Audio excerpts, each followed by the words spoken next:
The helicopter's rotors choked on ice, shrieking metal against metal as the aircraft spun toward the jagged mountain face. Inside the cockpit, Billionaire CEO Sloane Harker pressed her hand against the gushing wound on her forehead and screamed at the slumped pilot, "Get up, please!" But he didn't move. Sparks erupted from the control panel. The smell of burning fuel filled her lungs. Through the whiteout blizzard, she saw nothing but death, until a figure materialized out of the storm like a ghost, running straight into the inferno without hesitation, as if he'd been waiting his entire life for this exact moment. If you want to know how a quiet single father became the only man willing to save the woman connected to his darkest tragedy, and how one rescue in a blizzard unraveled a decade of buried lies, then stay with me until the very end. And if this story grabs you, hit that like button and drop a comment telling me what city you're watching from. I want to see how far this story can travel. The storm had been building for 3 days.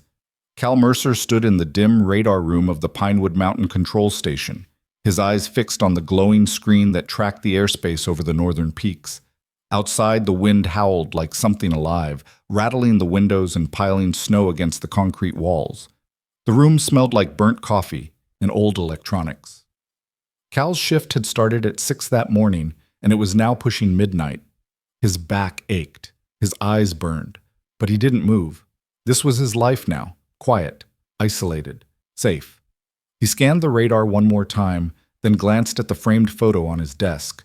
A little girl with wild brown curls and a gap-toothed grin, holding a toy helicopter in her small hands. Maddie. His daughter. His entire world. She was 8 years old, asleep in the small cabin 2 miles down the mountain, probably dreaming about pancakes and Saturday cartoons. Cal's chest tightened the way it always did when he thought about her. She was the reason he got up every morning, the reason he kept going when everything inside him wanted to shut down. The radio crackled.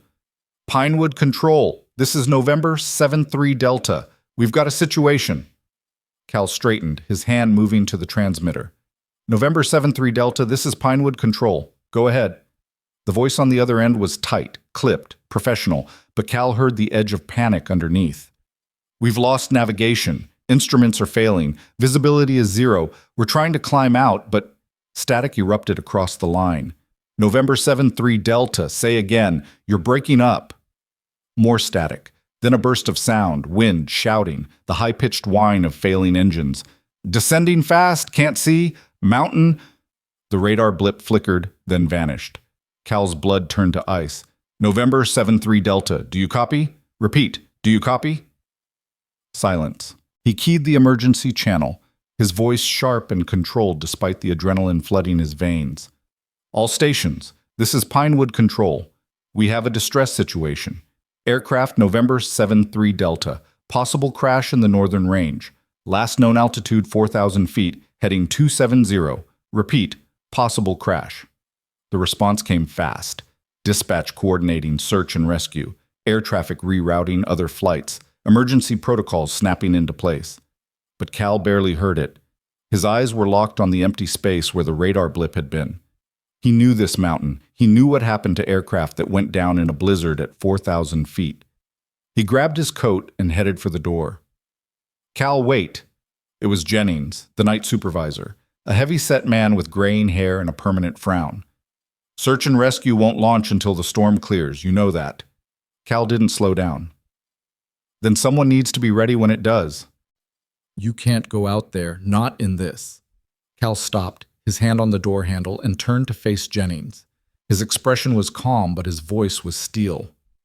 "I'm not sitting here while someone dies on my watch." Jennings opened his mouth, then closed it. He'd worked with Cal long enough to know there was no point in arguing. At least take the emergency beacon, and check in every 30 minutes. Cal nodded once, then pushed through the door into the storm. The cold hit him like a physical blow. Snow whipped sideways, stinging his face and burning his lungs with every breath. He pulled his hood up and started walking, his boots crunching through the knee-deep drifts. The wind screamed in his ears, but Cal's mind was eerily quiet. He'd done this before. Not here, not like this, but the muscle memory was still there, buried under a decade of grief and guilt. He'd been a rescue pilot once, one of the best, He'd flown into hurricanes, wildfires, war zones, places where other pilots wouldn't go. He'd saved lives. He'd been a hero. And then he'd lost everything. The crash had happened on a clear day, which somehow made it worse. No storm, no warning, just a sudden loss of navigation, a spiral into the trees, and the sound of metal tearing apart. Cal had survived with a shattered leg and 3 broken ribs. His wife, Elena, hadn't survived at all. The investigation had been quick. Equipment failure, a defect in the navigation system. No one's fault. The company had settled quietly, paid out a modest sum, and moved on. Cal had taken the money, bought the cabin, and buried himself in the mountains with Maddie. He'd stopped flying, stopped trusting the sky, stopped trusting himself, but he hadn't stopped knowing how to find people in the wreckage. He moved through the storm with the methodical precision of someone who'd trained for exactly this. He listened for the sound of engines, watched for the glow of fire, scanned the tree line for broken branches or displaced snow. The blizzard tried to erase everything, but Cal had learned long ago how to read the mountain's secrets. 20 minutes in, he saw the smoke. It was faint, almost invisible against the swirling white, but it was there, a thin gray column rising from a cluster of pines about a quarter-mile east. Cal adjusted his course and pushed harder, his legs burning as he waded through the drifts. The wind tried to shove him back, but he leaned into it, his focus narrowing to a single point. The wreckage came into view like something out of a nightmare. The helicopter had come down hard, carving a deep gouge through the trees before slamming into a rocky outcrop. The tail section was crumpled, the rotors sheared off and scattered across the snow. The cockpit was on fire, flames licking up through the shattered windshield and melting the ice around it. The whole thing looked like it could explode at any second. Cal didn't hesitate. He ran straight toward it, his mind already calculating angles, fuel load, structural integrity. The heat hit him first, then the smell. Burning fuel, scorched metal, something worse underneath. He reached the cockpit and looked inside. 2 people. The pilot slumped forward, unconscious or dead. And in the passenger seat, a woman with dark hair and a bleeding head wound, her eyes wide and glassy with shock. She saw him and screamed, "The fuel tank! It's going to blow!" Cal ignored her. He grabbed the door handle, hot enough to burn through his glove, and wrenched it open. The woman shrank back, her breath coming in short, panicked gasps. "I'm getting you out," Cal said, his voice calm and absolute. "Don't fight me."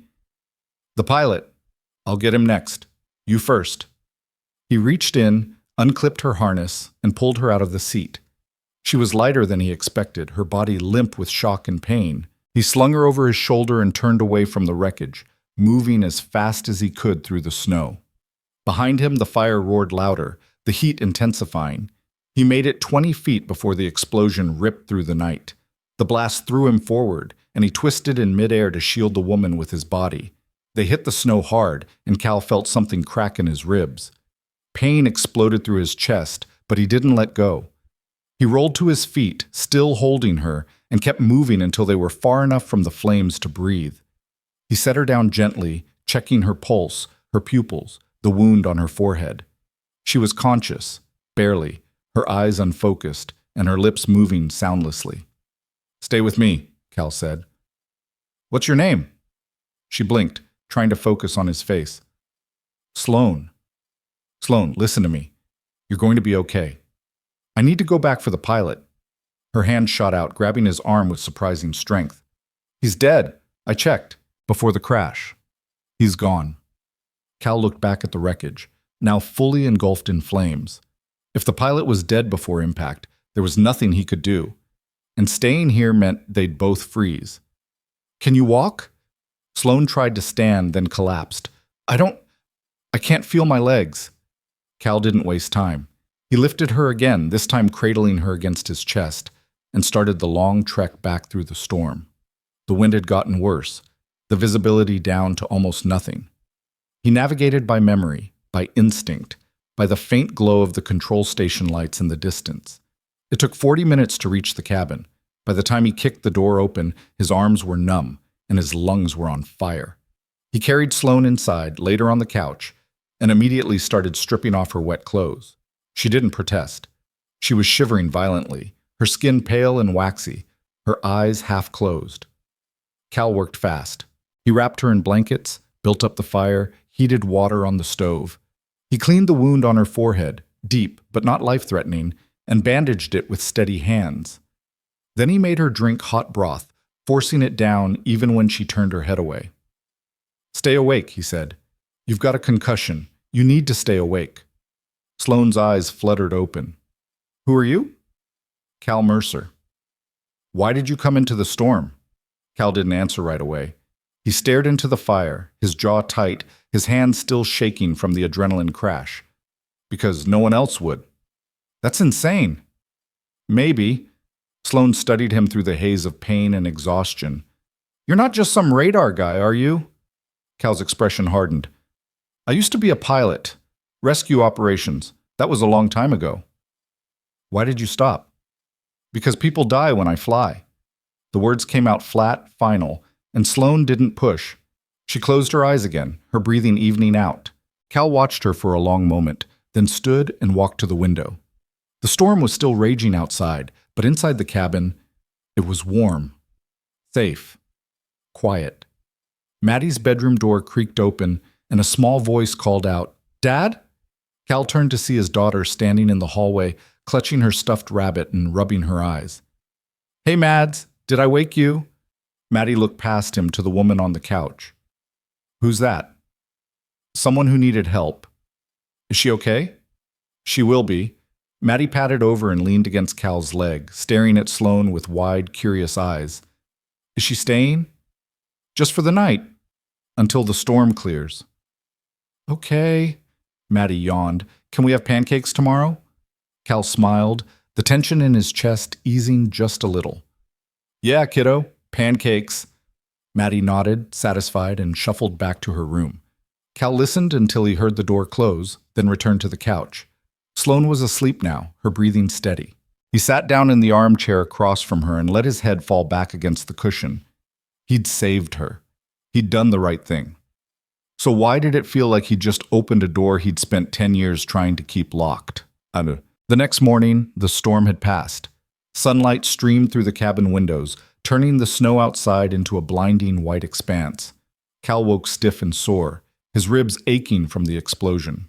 He checked on Sloane first, still asleep, but her color was better, then went to make breakfast. Maddie bounced into the kitchen, already dressed and full of energy. "Is she awake yet?" "Not yet." "Can I meet her?" "When she wakes up."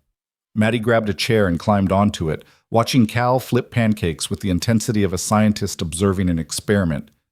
"Dad, you saved her life, right?" Cal glanced at his daughter. "I got her out of the wreck, that's all." "That's a lot." He smiled. "Maybe." "Are you going to tell her about Mom?" Cal's hand stilled on the spatula. "Why would I do that?" "Because you always get quiet when you save people, like you're thinking about her." Kids saw too much. Cal turned back to the stove, his throat tight. "Eat your pancakes, Mads." Behind them, Sloane stirred on the couch. Cal heard the rustle of blankets, the sharp intake of breath as she tried to sit up. He set the spatula down and walked over, Maddie trailing behind him. Sloane's eyes were clearer now, but filled with confusion. She looked around the cabin, the worn furniture, the stone fireplace, the photos on the mantel, and then at Cal. "Where am I?" "My cabin, about 2 miles from the crash site." She touched the bandage on her forehead, wincing. "You pulled me out." "Yeah." "And the pilot?" Cal shook his head. Sloane's face crumpled, and she pressed her hands to her eyes. "God, oh God, Marcus, he was supposed to retire next month." Cal didn't say anything. There was nothing to say. Maddie, however, had no such filter. She stepped forward and extended her hand solemnly. "Hi. I'm Maddie. You're really pretty, even with the bandage." Sloane blinked, then laughed, a raw, startled sound that was half sob. "Thank you, Maddie. That's very kind. Do you like pancakes?" Yes, I think so." "Good. Dad makes the best pancakes. Come on." Maddie grabbed Sloane's hand and tugged her toward the kitchen. Cal followed, watching as his daughter chattered away, completely unfazed by the fact that they had a half-frozen, traumatized stranger in their house. Sloane moved carefully, favoring her left leg, but she managed to sit at the table without collapsing. Cal set a plate in front of her.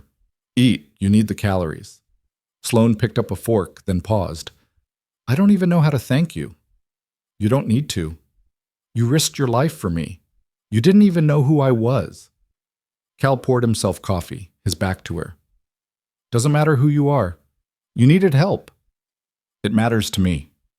He turned, meeting her eyes for the first time in full daylight.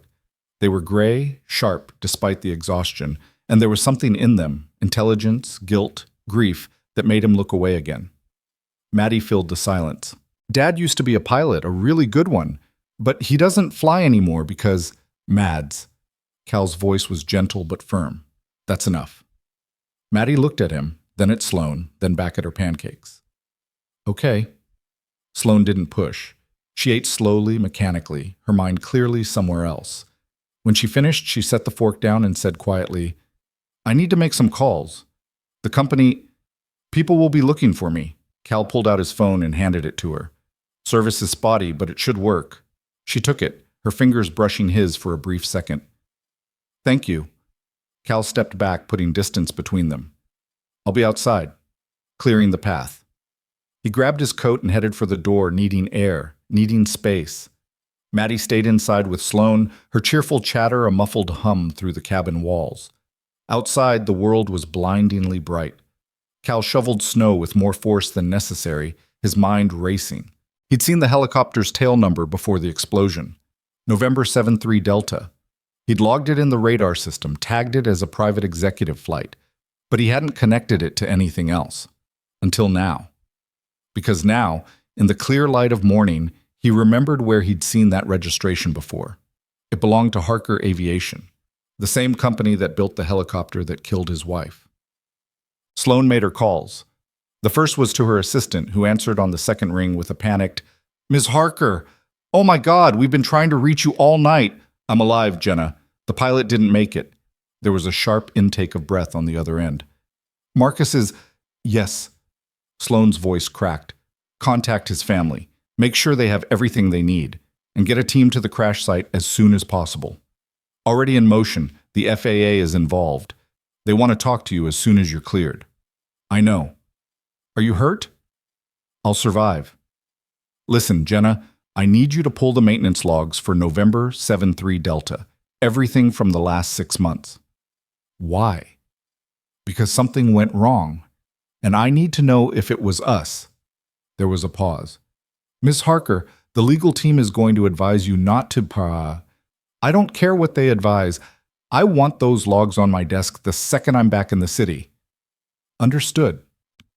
Sloane ended the call and sat in silence, staring at the phone in her hands. She was the CEO of Harker Aviation, a company her father had built from nothing and turned into one of the most respected names in the industry. She'd inherited it 5 years ago when he died, and she'd spent every day since trying to prove she was worthy of the legacy. But if the crash was their fault, if something they'd built, something they'd certified as safe, had failed, then everything she'd worked for meant nothing. She looked up as Cal came back inside, snow dusting his shoulders. He kicked off his boots and hung up his coat, not looking at her. Thank you for the phone, Sloane said. Cal nodded. I called my office. They're sending a helicopter to pick me up this afternoon. Good. Sloane hesitated, then said, Can I ask you something? Cal leaned against the counter, his arms crossed. Go ahead. Last night, when you pulled me out, you said you used to be a rescue pilot. What happened? Cal's jaw tightened. I crashed. And? And my wife died. The words hung in the air, cold and final. Sloane felt the weight of them settle over her like a heavy blanket. I'm sorry. It was a long time ago. It doesn't sound like it. Cal's eyes flashed, and for a moment Sloane thought he was going to tell her to leave. But then Maddie came running into the room, holding up a drawing of a helicopter with a big red heart on it. Look! I made this for you! Sloane took the drawing, her throat tight. It's beautiful, Maddie. Thank you. Maddie beamed. Dad says you're leaving today. I have to, but I won't forget this. Either of you. Maddie nodded seriously. Good. Because Dad doesn't let just anyone eat pancakes in our house. Sloane laughed despite everything, and for a brief moment the cabin felt warm again. But then the sound of rotor blades echoed across the valley, and the moment shattered. The rescue helicopter landed in the clearing behind the cabin, its rotors kicking up a whirlwind of snow. Two medics jumped out, followed by a man in an expensive suit who looked deeply out of place in the wilderness. "Miss Harker!" The man rushed toward her, his face pale with relief. "Thank God you're alive." Sloane stood, wincing as her leg protested. "I'm fine, David. Mostly." David, her head of legal, glanced at Cal, then back at Sloane. "We need to get you to a hospital, and we need to debrief. The FAA is already asking questions." "I know." The medics approached, but Sloane waved them off. "I can walk." She turned to Cal, who stood in the doorway with Maddie tucked against his side. "I don't know how to repay you." Cal's expression was unreadable. "You don't owe me anything." "I do. You saved my life." "I did what anyone would do." "No," Sloane said quietly. "You did what almost no one would do." She held his gaze for a long moment, then turned and limped toward the helicopter. David helped her into the passenger seat, and the medics began checking her vitals.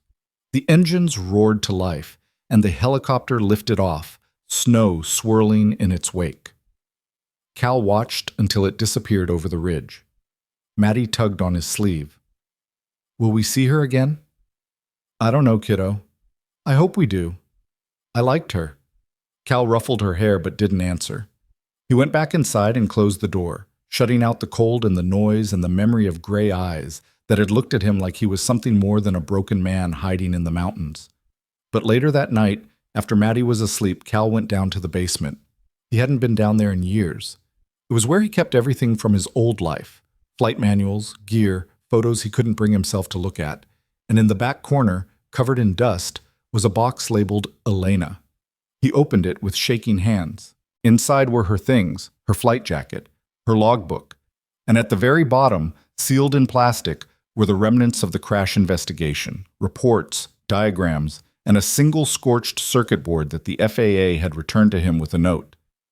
"Defective component, case closed." Cal pulled out the circuit board and held it up to the light. He'd never looked at it closely before. He'd been too angry, too broken, too lost in grief to care about the technical details. But now, in the quiet of his basement, he saw something he'd missed a decade ago. A manufacturer's stamp. Small, almost invisible, etched into the metal. Harker Aviation. Cal's blood ran cold. He set the board down carefully, his mind racing. Sloane Harker, CEO of Harker Aviation, the woman he'd saved, the woman whose company had built the system that killed his wife. And now she'd crashed in the same mountains, in the same kind of storm, with the same kind of navigation failure. Cal sat down hard on the basement floor, his hands pressed to his face. This wasn't over, not even close. Cal didn't sleep that night. He sat at the kitchen table with the circuit board in front of him, turning it over in his hands like it might reveal secrets if he stared long enough. The manufacturer's stamp glared back at him, small and damning. Harker Aviation. The same company. The same flaw. 10 years apart. It couldn't be a coincidence. By the time dawn broke, Cal had made a decision. He needed answers, and the only person who could give them to him was the woman he'd pulled from the wreckage. Maddie found him still sitting there when she came down for breakfast, her hair sticking up in every direction. She climbed into the chair across from him and studied his face with the unnerving perception of a child who'd learned to read her father's moods before she could read books. "You didn't sleep again," she said. "I'm fine, Mads." "That's what you always say." She reached across the table and patted his hand.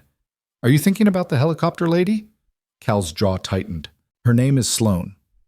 "Are you thinking about Sloane?" "Yeah." "Because of Mom?"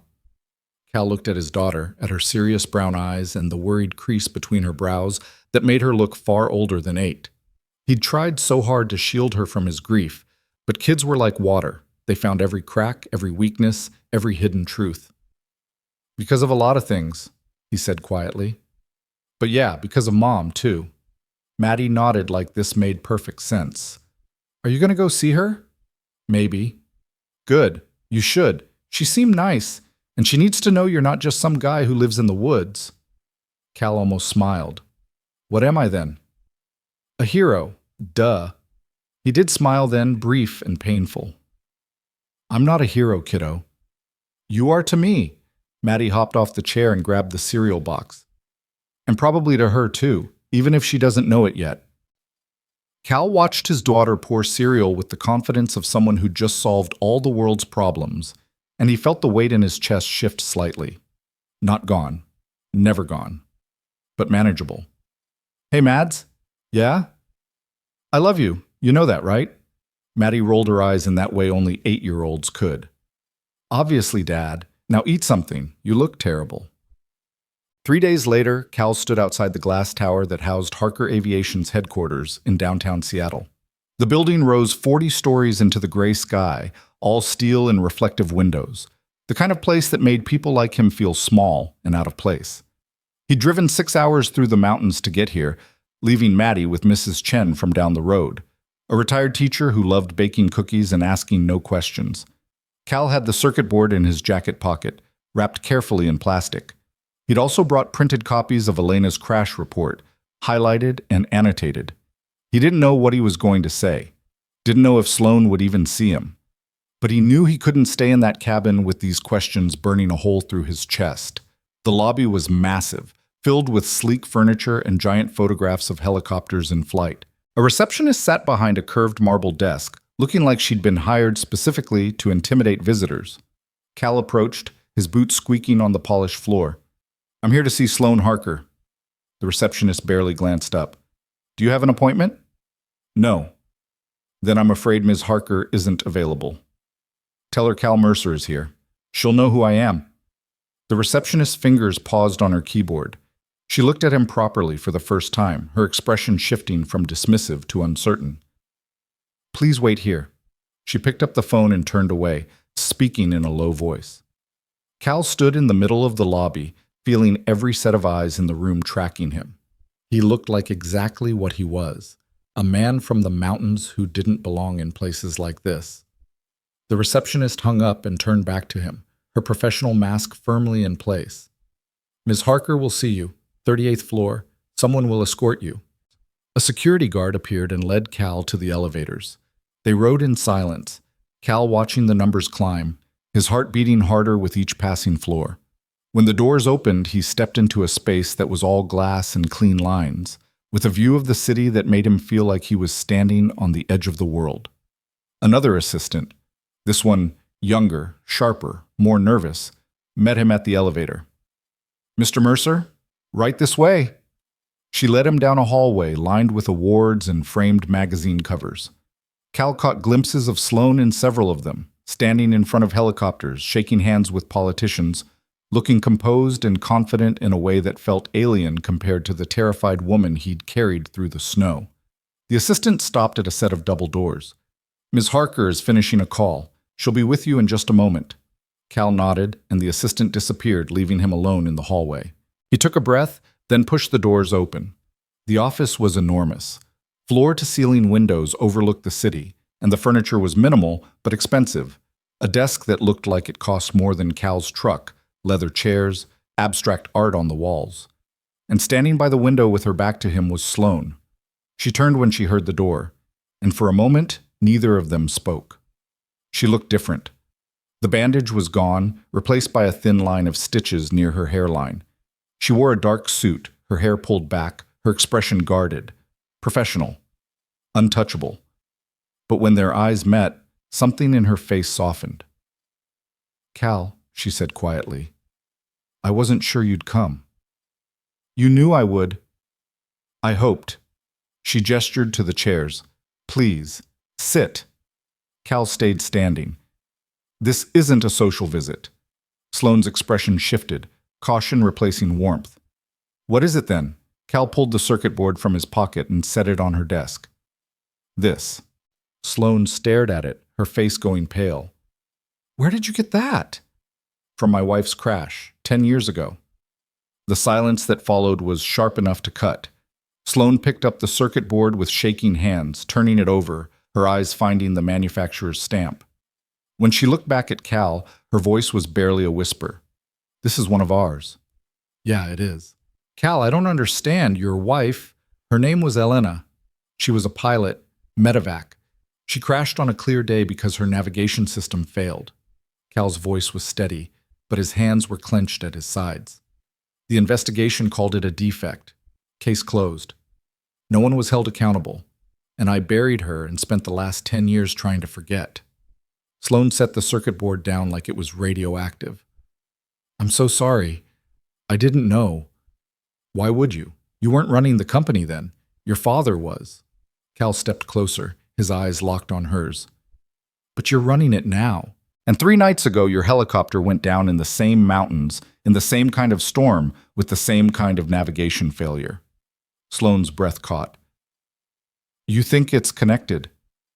I know it is. Cal, that's... She stopped, her mind clearly racing. The investigation into my crash is still ongoing. We don't have conclusions yet. Then get them. It's not that simple. There are protocols, regulations, multiple agencies involved. I don't care about protocols. Cal's voice was sharp now, all the anger he'd buried for a decade rising to the surface. I care about the fact that your company built a system that killed my wife, and 10 years later, it almost killed you too. How many other people have died because of this? How many crashes have been written off as pilot error or bad weather when the real problem was sitting right there in the cockpit? Sloan's face was ashen. I don't know. Then find out. She stared at him, and he saw the moment she made her decision. She reached for her phone and pressed a button. Jenna, cancel my afternoon meetings and get me David Chen and the head of engineering, my office, now. She hung up and looked back at Cal. If what you're saying is true, if there's a systemic problem with our navigation systems, then we need to know, and we need to fix it. And if there's a cover-up, Sloan's eyes flashed, then I'll burn it down myself. 20 minutes later, Cal sat in a conference room that felt like a war room. Sloan was at the head of the table, flanked by David Chen, the lawyer Cal had seen at the cabin, and a thin, nervous man introduced as Dr. Marcus Webb, head of engineering. 2 other people sat further down the table, taking notes and avoiding eye contact. Sloan had laid out the circuit board in the center of the table like evidence at a trial. Dr. Webb, I need you to tell me everything about this component. Webb picked it up, examined it, and his face went tight. This is from our Gen 2 navigation module. We phased these out 8 years ago. Why? Because we moved to a more advanced system. The Gen 2 was reliable, but the Gen 3 offered better integration with... That's not what I asked. Sloan's voice was ice. I asked why we phased them out. Was there a problem? Webb hesitated. There were some reports of intermittent signal loss in extreme weather conditions. Nothing consistent. We addressed it in the Gen 3 design. Cal leaned forward. Define some reports. Webb glanced at Sloan, who nodded. He pulled out a tablet and scrolled through files. 17 documented incidents over a 6-year period. Most were minor. A few required emergency landings. No fatalities. Except there were fatalities. Cal's voice was deadly calm. My wife. And probably others that got buried in the paperwork. Webb's face went red. I wasn't with the company then. I can't speak to... Then find someone who can. Sloan's tone left no room for argument. I want every crash report involving our navigation systems from the last 15 years. And I want the internal memos, the engineering notes, the emails, everything. If there was a known issue and it was ignored, I need to know. David Chen cleared his throat. Ms. Harker, I have to advise you that opening this investigation could expose the company to significant liability. I don't care. The board will care. The shareholders will care. If we find evidence of negligence, then we find it. Sloan's eyes were blazing now. And we take responsibility. That's what my father would have done. Chen looked like he wanted to argue, but he nodded instead. I'll get the legal team started on document collection. Sloan turned back to Webb. What about the helicopter I was in? November to 7-3 Delta. What system was it running? Webb's fingers flew across his tablet. Gen 4, our most current model. It's been in service for 2 years with 0 reported issues. Until now. Yes, until now. Sloan stood pacing to the window. So we have two crashes, 10 years apart, both involving navigation failure and extreme weather. One with a Gen 2 system, one with a Gen 4. What's the common thread? Webb frowned. There shouldn't be one. The systems are completely different architectures. But they're both yours, Cal said.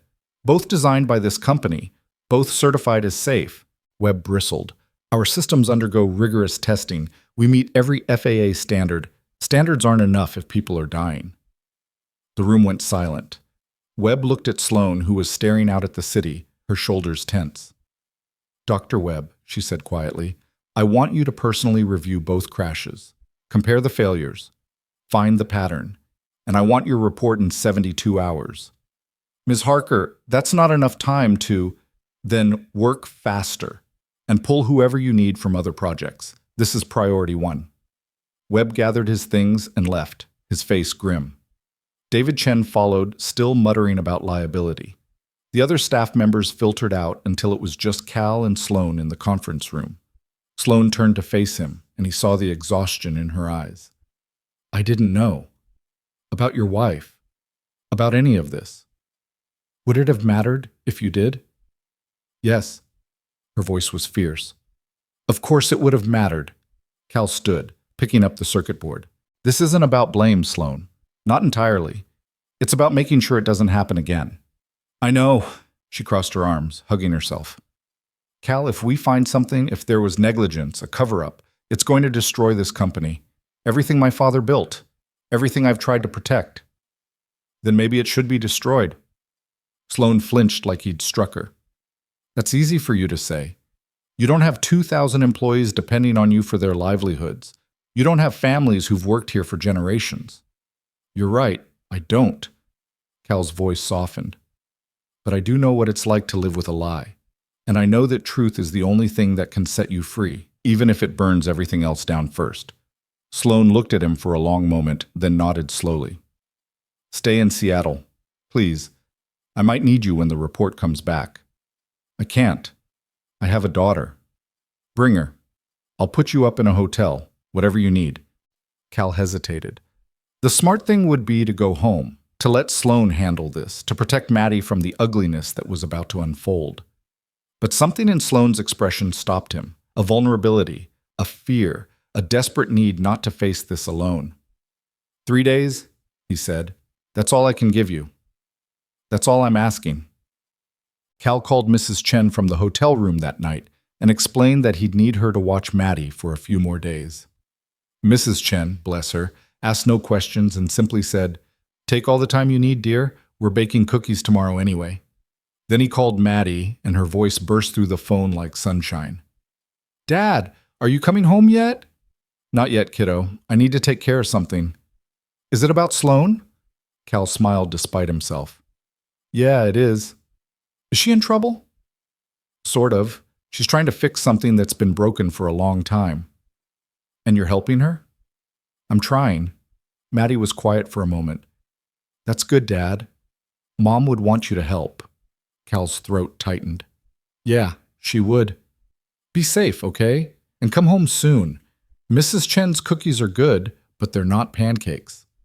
I'll be home soon, I promise. He hung up and sat on the edge of the hotel bed, staring at the city lights outside the window. Seattle felt like a different planet compared to the mountains. Too bright, too loud, too full of people who didn't know each other's names. But somewhere out there, Sloan was digging through a decade of buried secrets, and Cal had to believe it would lead somewhere. It had to. The next morning, Sloan called him. We need to talk. Not at the office. Can you meet me? She gave him an address in a quiet neighborhood on the edge of the city, a small park with a view of the water.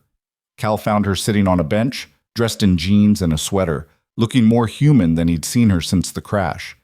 She had a coffee in each hand and offered him one as he sat down. Couldn't sleep? He asked. Haven't slept properly in 3 days. She took a sip of her coffee, her eyes on the horizon. Dr. Webb sent me a preliminary report last night. Cal, it's worse than we thought. Cal's chest tightened. How much worse? There's a pattern, not just in the Gen 2 and Gen 4 systems, in the Gen 3 too. All three generations share a base code, a foundational algorithm that's been part of our navigation architecture since the beginning. And that code has a flaw. What kind of flaw? It's a fail-safe protocol designed to kick in during extreme weather. It's supposed to stabilize the system by prioritizing certain data inputs.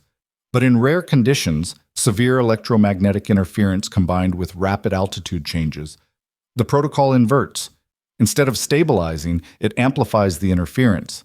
The system essentially blinds itself. Cal felt the blood drain from his face. How rare? Rare enough that it went undetected for years, but not rare enough to be irrelevant. Webb estimates it could have contributed to at least 24 crashes over the past 15 years. 24. Cal's mind reeled. And no one caught this? Sloane's hands were shaking around her coffee cup. They did, or at least someone suspected. Webb found an internal memo from 12 years ago, one of our senior engineers flagging the algorithm for review, but the memo was never acted on.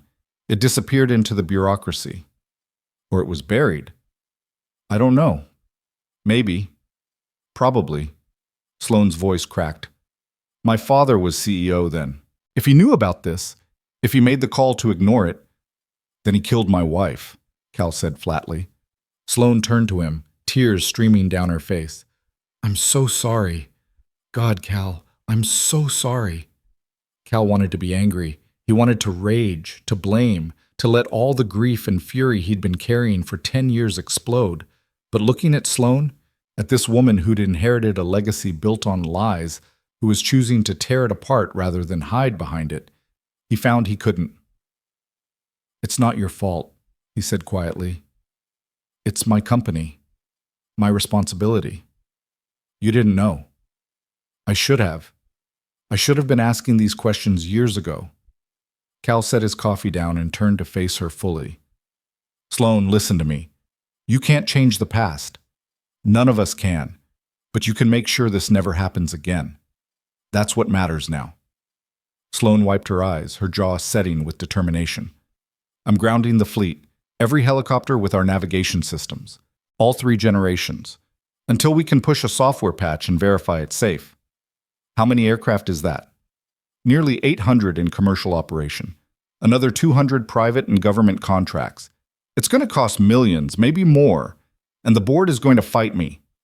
Let them. I could lose the company. Then lose it. Cal's voice was fierce. But don't lose yourself. Don't become the kind of person who values money over lives. Sloane met his eyes, and something passed between them, an understanding, a shared grief, a fragile trust built in the space between disaster and redemption. I need you to testify.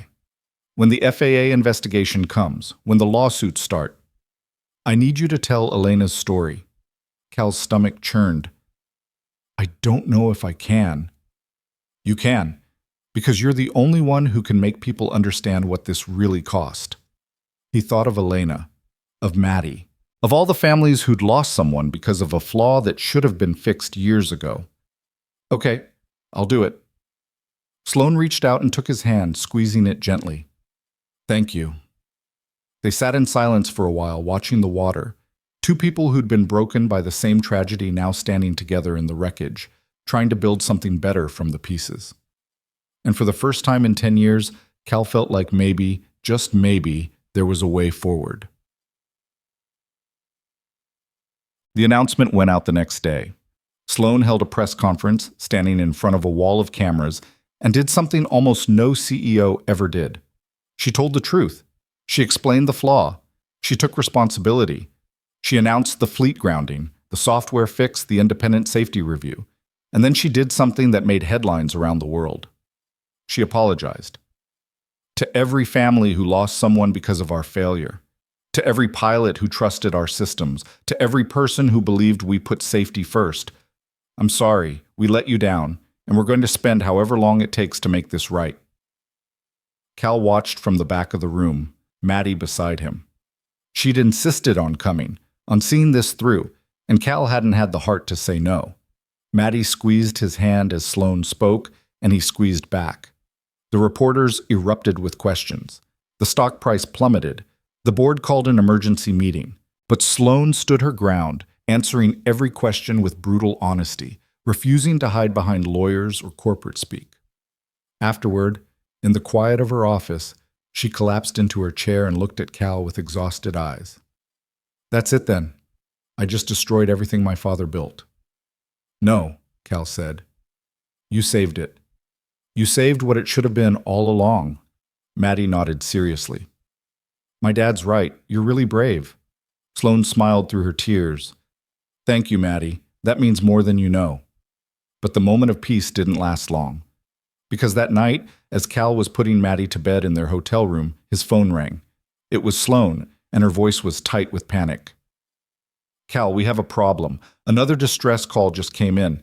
A test pilot went down in the same mountain range where you found me, same storm conditions, same navigation failure, and no one will fly in to get him."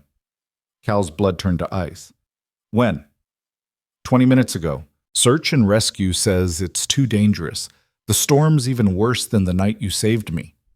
Cal looked at Maddie, already half asleep, her stuffed rabbit tucked under her chin. He thought of Elena, of all the people he couldn't save, of the man out there right now, bleeding in the snow, waiting for help that might never come. "I'll go," he said. "Cal, you said you don't fly anymore." "I don't.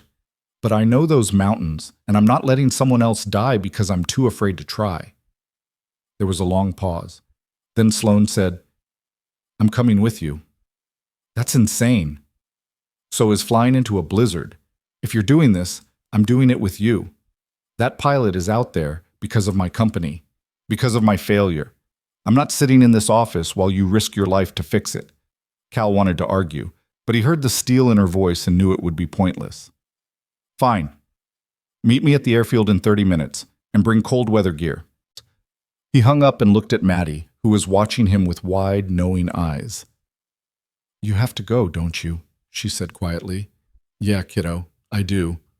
"Are you scared?" "Terrified." Maddie sat up and wrapped her arms around his neck, holding him tight.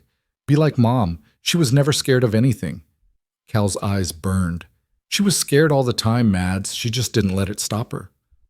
"Then don't let it stop you either." Cal held his daughter close, breathing in the smell of her shampoo and the warmth of her small body, storing it up like armor against what was coming. Then he called Mrs. Chen, explained the situation, and waited for her to arrive. 20 minutes later, he kissed Maddie goodbye and walked out into the Seattle rain, heading toward the mountains and the storm and the man who needed saving. And toward Sloane, who was waiting for him with a helicopter and a choice neither of them could take back. The airfield was a small private facility on the outskirts of Seattle, the kind of place where wealthy people kept their personal aircraft and asked no questions about midnight flights. Cal pulled into the lot and saw Sloane standing beside a helicopter, her hair whipping in the wind, a heavy coat already zipped to her chin. A man in coveralls was doing a pre-flight check, his flashlight beam cutting through the darkness. Cal got out of his truck and walked toward her, his stomach tight with a familiar dread.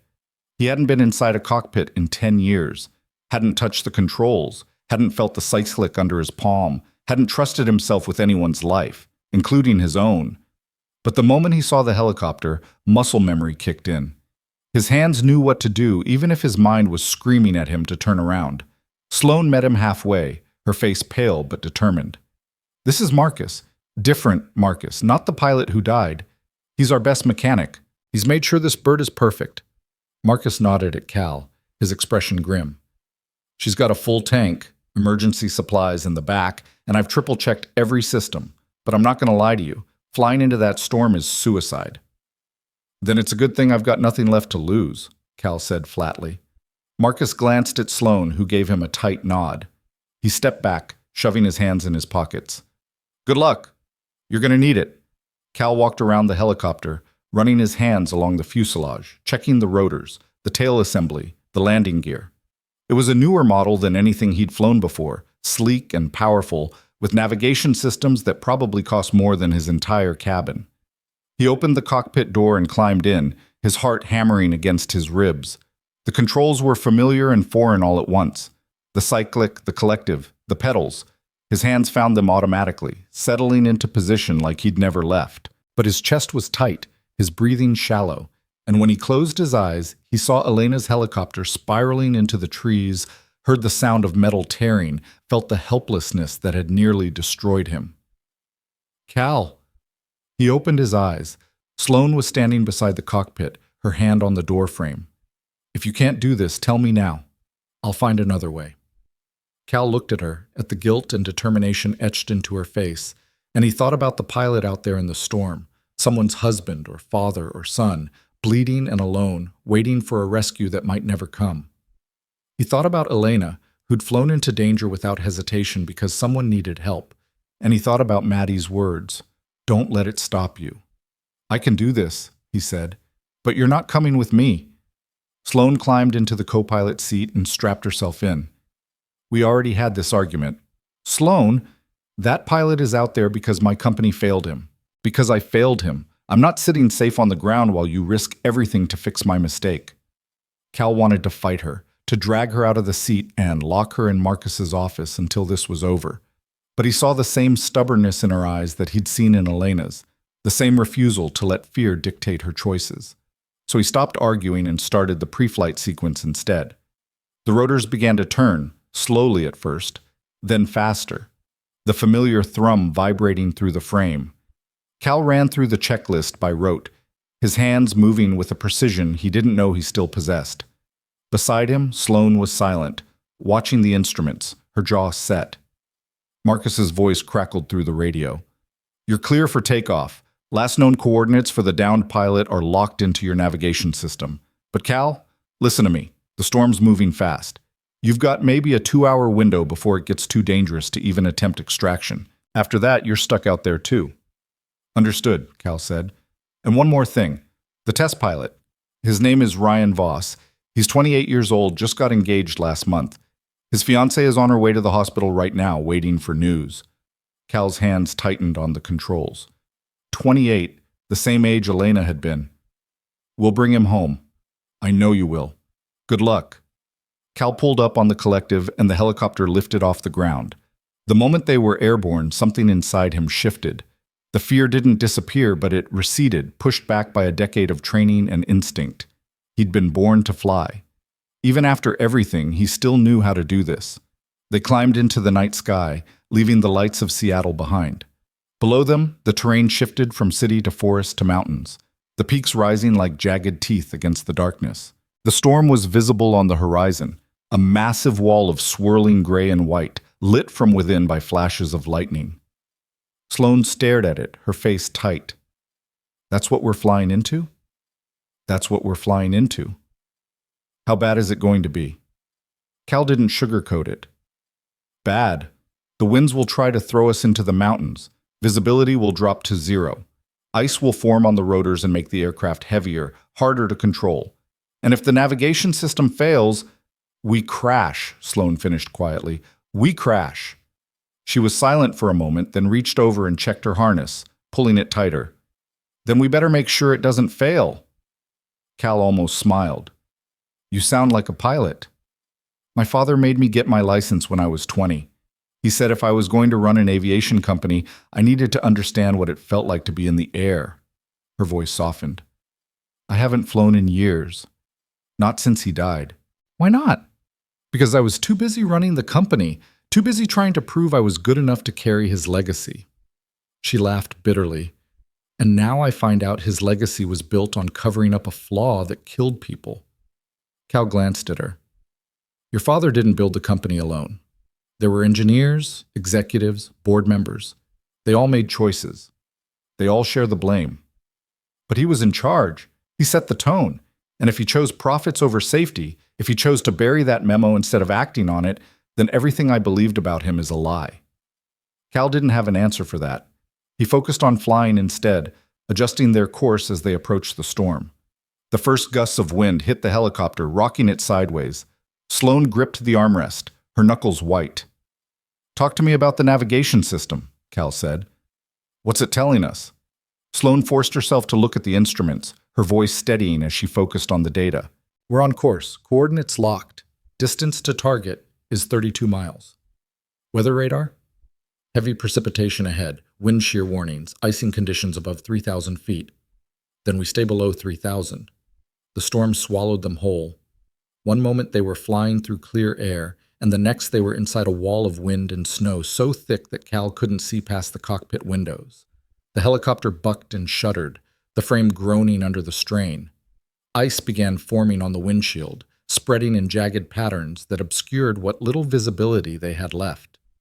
Cal flew by instruments, his eyes locked on the altimeter, the airspeed indicator, the artificial horizon.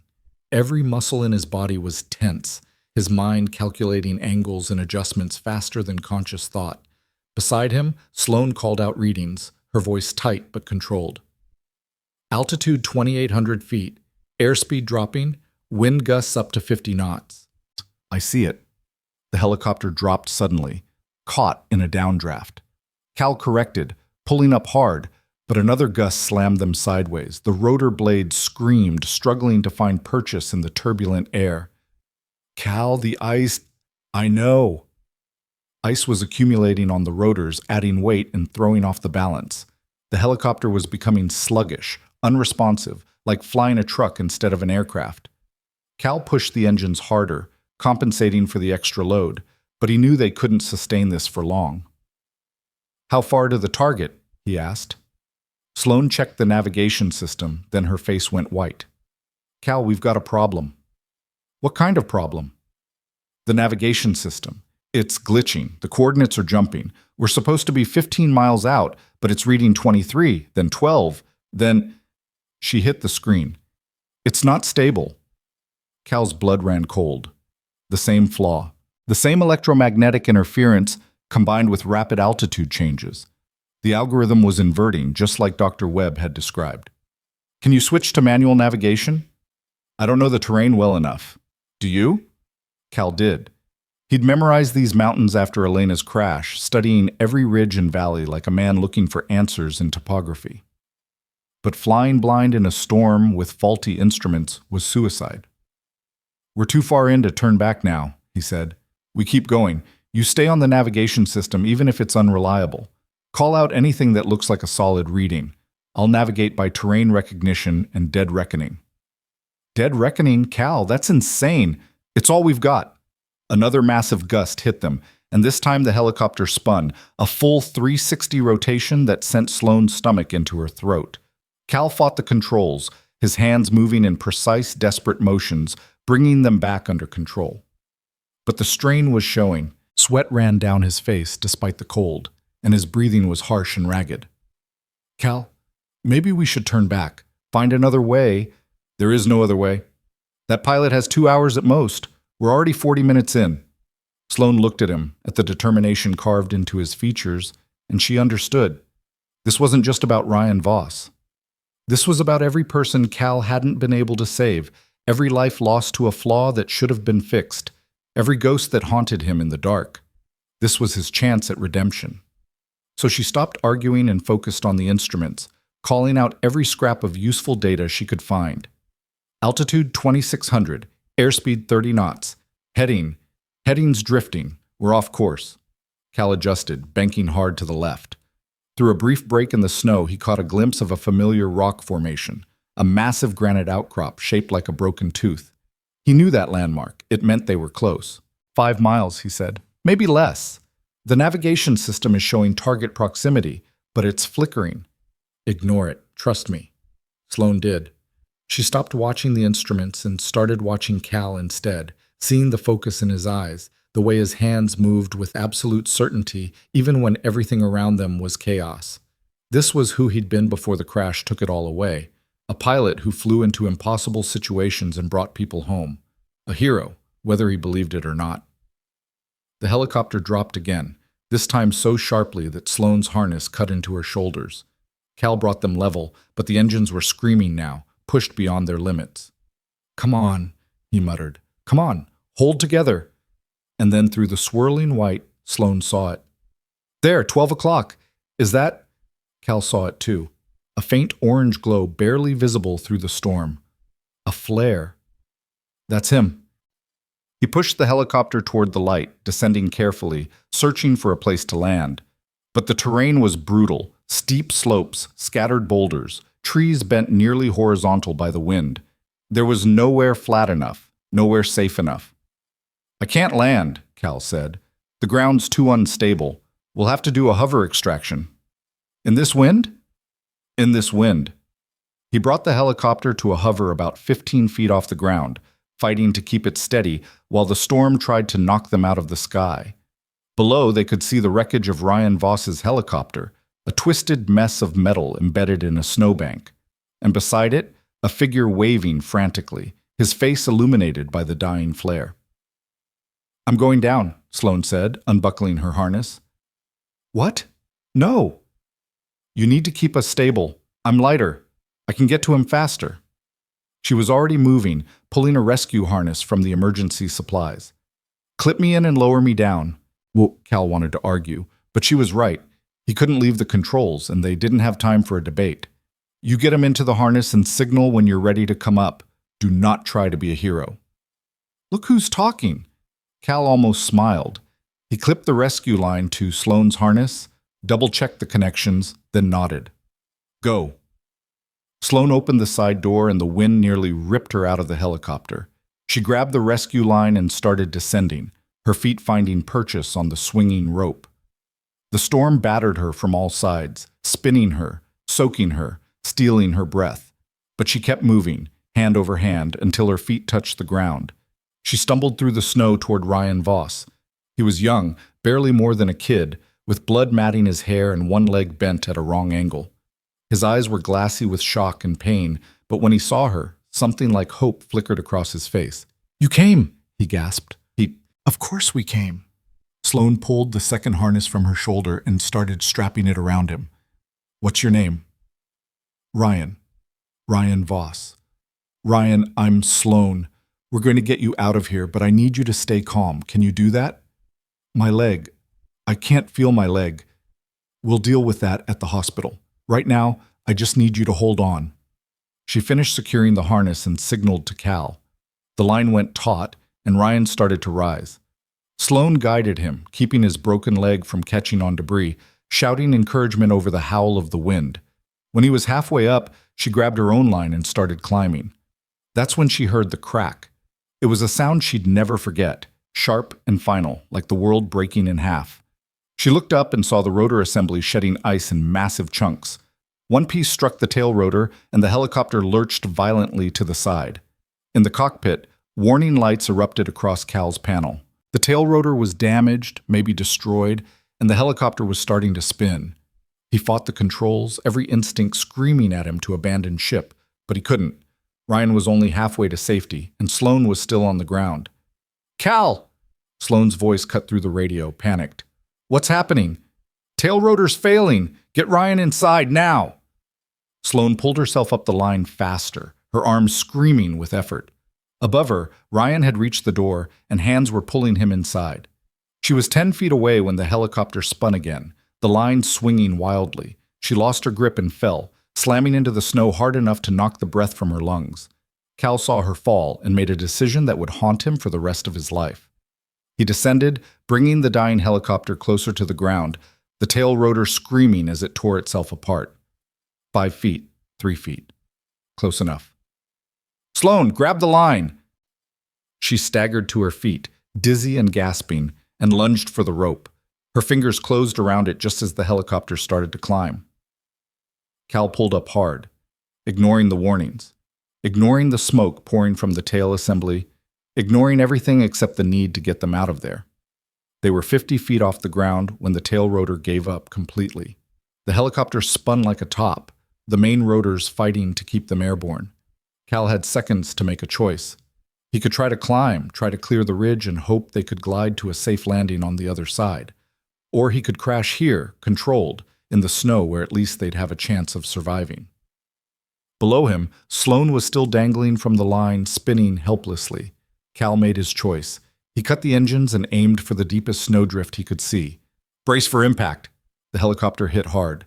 The landing gear crumpled, the windshield shattered, and the frame groaned as it collapsed in on itself. Cal felt his head slam into something solid, felt pain explode through his skull, felt the world go dark. Then nothing. When Sloane opened her eyes, she was buried in snow.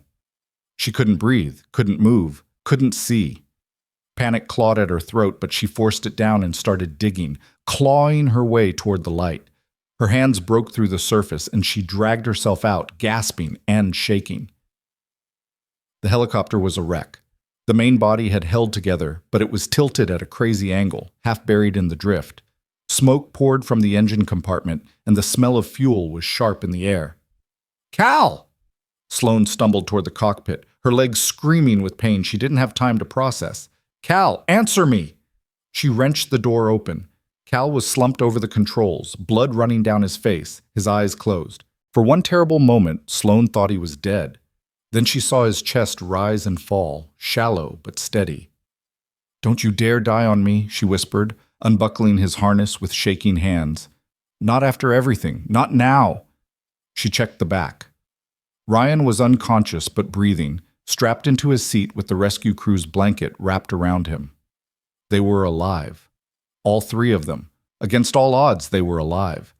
But the storm wasn't done with them yet. The wind picked up, colder and more vicious than before. Sloane knew they couldn't stay in the helicopter. The fuel smell was too strong, the risk of fire too high. She had to move them, had to get them somewhere sheltered. She grabbed the emergency kit and a flare gun, then started the brutal work of dragging Cal out of the cockpit. He was heavy, dead weight, and every movement sent pain shooting through her injured leg. But she didn't stop. She got him clear of the wreckage, then went back for Ryan. By the time she'd pulled them both 20 yards away to a cluster of rocks that offered minimal shelter, she was gasping and dizzy. She fired the flare gun into the sky, watching the bright red light arc through the storm. Someone would see it. Someone had to see it. She collapsed beside Cal, pressing her fingers to his neck to feel his pulse. It was there, weak but steady. She brushed the blood from his face, her hands gentle despite their shaking. "You saved him," she said softly. "You saved both of us. Just like you saved me that first night." Cal's eyes flickered open, unfocused and confused. "Sloane? I'm here. We're okay. Ryan's okay. You did it." "Elena," he mumbled. "I saw her. In the cockpit. She was smiling." Sloane's throat tightened. "She's proud of you. I know she is." "Couldn't save her. Tried. Couldn't. But you saved us. You saved Ryan. You saved me twice now. That has to count for something." Cal's hand found hers, squeezing weakly. "Don't leave me out here." Sloane squeezed back, fierce and absolute. "I won't. I promise. We're in this together." His eyes closed again, and Sloane held his hand in the darkness, listening to the storm rage around them, and prayed that someone would find them before the cold did what the crash couldn't. Above them, the sky was an endless howl of white. But somewhere beyond it, lights were moving. Search helicopters, finally brave enough to launch now that the worst of the storm had passed. They'd seen the flare. They were coming. Sloane wrapped herself around Cal, sharing what little warmth she had left, and waited for rescue. For dawn. For whatever came next. And as the minutes stretched into an hour, as Ryan stirred and moaned beside them, as the cold crept deeper into her bones, Sloane made a promise to herself. If they survived this, when they survived this, she would make sure Cal's sacrifice meant something. She would fix the company, face the lawsuits, tell the truth no matter how much it hurt. She would make sure Elena Mercer's death and every death after it hadn't been in vain. She owed Cal that much. She owed them all that much. The sound of rotors cut through the storm, real ones this time, not hallucinations. Lights appeared on the horizon, sweeping across the snow. Sloane fired another flare, and the lights changed course, heading straight for them. "They're here," she whispered to Cal. "Help is here. You can rest now." Cal's lips moved, forming words she couldn't hear, but she knew what he was saying, because she felt it too. "We made it." The rescue helicopter landed, and medics poured out, moving with practiced efficiency. They loaded Ryan first, stabilizing his leg, wrapping him in thermal blankets. Then they came for Cal, immobilizing his neck, checking his vitals, speaking to him in calm, steady voices. Sloane refused treatment until they were all aboard. Only when the helicopter lifted off, carrying them away from the wreckage and the storm and the mountain that had tried to kill them, did she finally let herself believe it was over. She sat beside Cal as the medics worked on him, holding his hand, watching his face. He was pale and battered, but he was breathing. He was alive. They all were. and as Seattle's lights appeared in the distance, as the helicopter descended toward the hospital where Maddie and Mrs. Chen and Ryan's fiancé were all waiting, Sloane felt something shift inside her. She'd walked into that storm expecting to die, expecting it to be her penance for the sins of her company, for the failures she'd inherited. But Cal had refused to let her go. He'd crashed his helicopter to save her, given up his chance of escape to make sure she made it out. No one had ever done that for her before. No one had ever chosen her survival over their own. She looked at him now, at this quiet, broken man who'd become a hero twice over, and she understood something fundamental. This wasn't over, not by a long shot. But whatever came next, the investigations, the testimony, the rebuilding, they'd face it together. Because Cal Mercer had saved her life, and Sloane Harker was going to make damn sure it was worth saving. The hospital hallway smelled like antiseptic and fear. Sloane sat in a plastic chair outside the ICU, her leg wrapped in a compression bandage, her body aching in places she didn't know could hurt. She'd refused admission, refused pain medication beyond the bare minimum, refused to leave until she knew Cal was going to make it. The doctors had tried to insist, but one look at her face and they'd back down.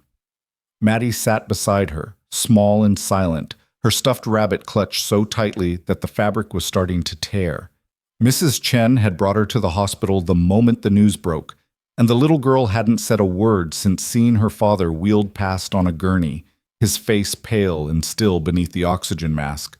Sloane reached over and took Maddie's hand. "He's going to be okay." Maddie's voice was tiny. "You don't know that." "I do.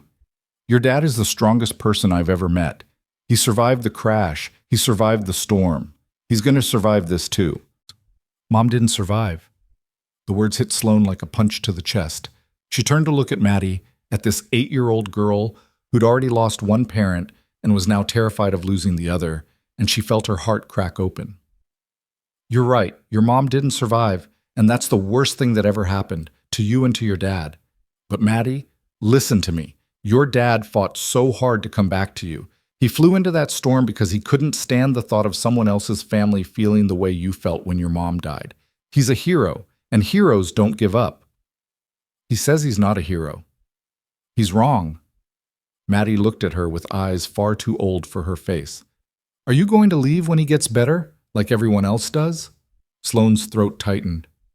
"What do you mean?" "People are nice to us for a while. They bring casseroles and say they're sorry about Mom, but then they go away. Dad says it's okay, that people have their own lives. But I think he's lonely. I think he misses having someone who stays." Sloane didn't know what to say to that. She barely knew this child, barely knew Cal beyond the intensity of 2 life-or-death situations. But something had shifted between them in that storm, something deep and fundamental that couldn't be explained away as gratitude or trauma bonding. Cal had risked everything to save her, and she'd stayed by his side when the helicopter went down. They'd chosen each other in the moments that mattered most. "I'm not going anywhere," Sloane said quietly. "Not until your dad tells me to leave. And maybe not even then." Maddie studied her face, searching for the truth beneath the words. Whatever she saw there must have satisfied her because she nodded and leaned against Sloane's shoulder. They sat like that, waiting, as the minutes stretched into hours. Ryan Voss's fiancée had come and gone, crying with relief when the doctors confirmed he'd survive. His leg would need surgery, months of physical therapy, but he'd walk again. He'd fly again if he wanted to. He had a future because Cal had refused to let him die alone on that mountain, but Cal himself remained in surgery. Skull fracture, the doctors had said. Swelling on the brain, 3 broken ribs, internal bruising, possible damage to his spine. They were doing everything they could, but the next 24 hours would be critical. Sloane had called Jenna from the hospital, her voice hoarse and raw. "Cancel everything. Board meetings, press conferences, all of it. I'm not leaving until I know he's okay." "Ms. Harker, the board is demanding answers. The media is camped outside headquarters. We're hemorrhaging stock value by the hour. I don't care. The FAA wants your statement about the crash. They're saying pilot error might have contributed. It wasn't pilot error." Sloane's voice turned to ice. "Cal Mercer is the best pilot I've ever seen. He kept that helicopter in the air when any other pilot would have crashed in the first 10 minutes. He saved 3 lives, including mine. Again." And if anyone tries to blame him for this, I will personally destroy them. Are we clear? There was a pause. Crystal clear, Ms. Harker. Good. Now get me Dr. Webb. I want the navigation system from that helicopter recovered and analyzed. I want to know exactly what failed and when. And I want it on record that we're taking full responsibility for the equipment malfunction. That's going to open us up to massive liability. Then we deal with it. Do what I'm asking, Jenna. Sloan had hung up and returned to Maddie's side, her hands shaking with exhaustion and adrenaline crash. She'd meant every word. If the company had to burn to clear Cal's name, to honor Elena's memory, to make sure this never happened again, then so be it.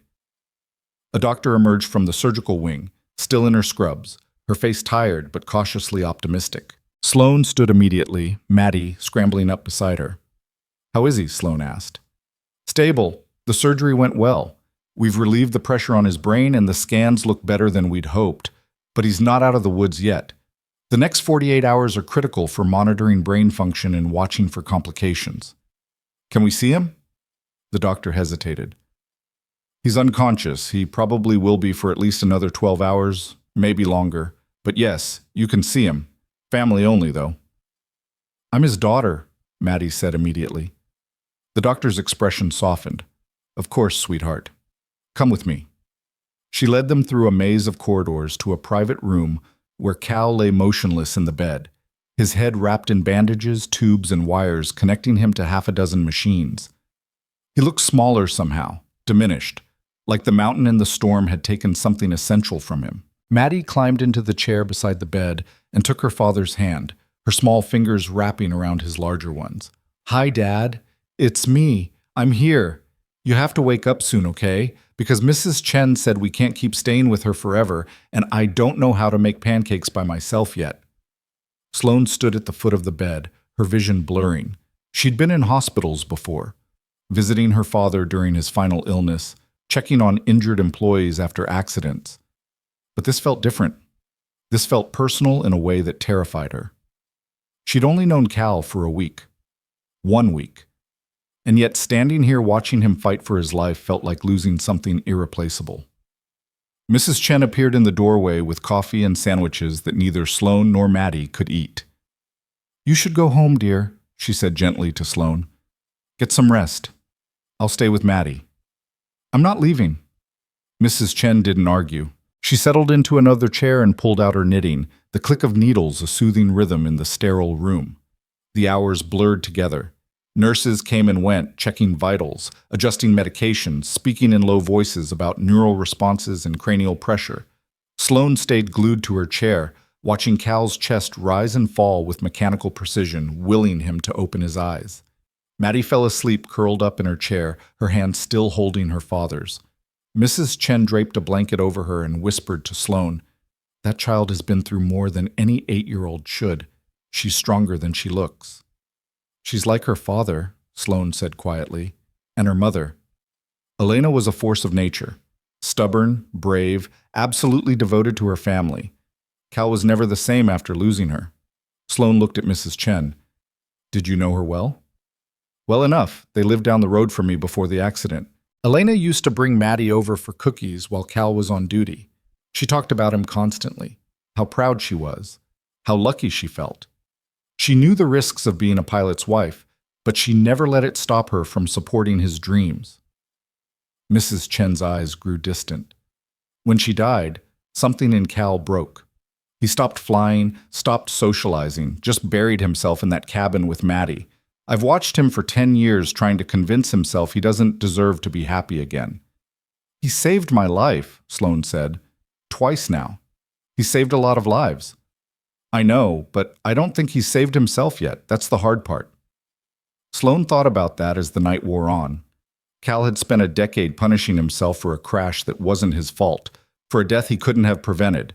He'd isolated himself, convinced he was too broken to be trusted with anyone's safety. But in the moment someone needed him, he'd become exactly who he used to be. The hero who flew into impossible situations and brought people home. The question was whether he could forgive himself enough to stay that person. Dawn was breaking when Cal's hand twitched. Maddie was awake immediately, leaning forward. Dad, can you hear me? His eyes moved beneath the lids, rapid and searching. Then, slowly, they opened. He stared at the ceiling for a long moment, confused and disoriented, before his gaze found Maddie's face. "Mads," he rasped, his voice barely audible. Maddie burst into tears. "You're awake. You're okay. I knew you'd wake up." Cal's eyes shifted to Sloane standing at the foot of the bed. "Sloane, Ryan. Ryan's alive. He's going to be fine. You saved him, Cal. You saved all of us." Cal closed his eyes, a single tear sliding down his temple. "Crashed. Again. Because the navigation system failed. Not because of you. Never because of you. Elena, wasn't your fault either." Sloane moved closer, her voice fierce. "Cal, listen to me. We found the flaw. We know what happened to her helicopter and to mine and to Ryan's. It's all connected, and we're going to fix it. But you need to understand something. None of this was your fault. Not 10 years ago, not 3 days ago. You're not the reason people died. You're the reason people lived."